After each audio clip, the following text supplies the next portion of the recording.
Azərbaycanın milli qəhrəmanı Əhmədov Mübariz Əlzadəoğlu. Əhmədov Mübariz Əlzadəoğlu 1963-cü il yanvar ayının 1-də Sabirabad rayonunun Qaratəpə kəndində dünyaya göz açmışdı. 1980-ci ildə kəndlərində olan Beynəlmiləl Orta Məktəbi bitirdikdən sonra Mirzə Fətəli Axundov adına Azərbaycan Pedaqoji Dillər İnstitutuna, indiki Slavyan Universitetinə daxil olmuşdu. 3-cü kursda oxuyarkən hərbi xidmətə çağırılmış. 1985-ci ildə ordudan təxris olunmuşdur. 1989-cu ildə erməni işğalçıları Azərbaycan torpaqlarına hücumlar etməyə başladılar. Mübariz yenicə yaranan özünə müdafiə batalyonuna ilk yazılan könüllülərdən biri olmuşdur.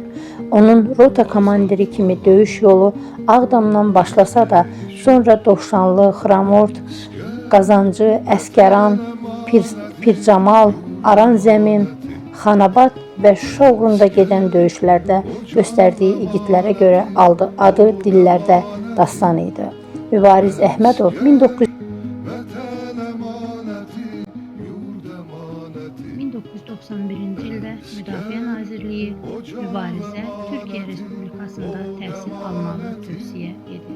Lakin Mübariz döyüşlərdə iştirak etməyi bundan üstün tutur. 1992-ci il sentyabr ayının 24-ü Ağdam rayonunun Abdalgülahlı kəndi erməni işğalçılarından azad olunmalı idi. Düşmən gecə yarıdan başlayaraq kəndi ağır silahlardan ateşə tutur.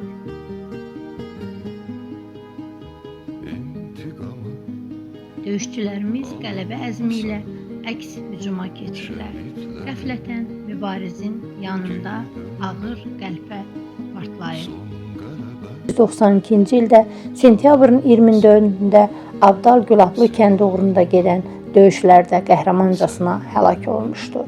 Azərbaycan Respublikasının prezidenti 16 sentyabr 1994-cü il tarixli fərmanı ilə Əhmədov Mübariz Əlzadəoğlu ölümündən sonra Azərbaycanın milli qəhrəmanı adına layiq görülmüşdür.